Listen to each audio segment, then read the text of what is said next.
Энэ хоёр ингэж хэлцсэний хооронд зүгээр ярилцж болтгүй юм баг та.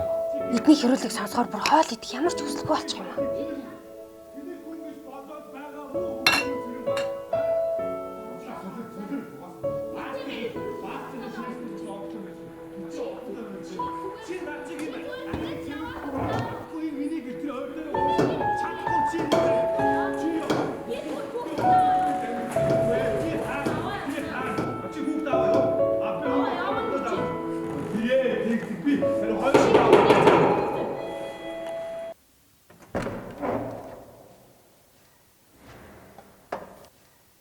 Хүмүүний эмээнийг амттайхан торт исэн гэр бүлтэйгэн их нэртэйгэн хувааж дээрээ. За маа.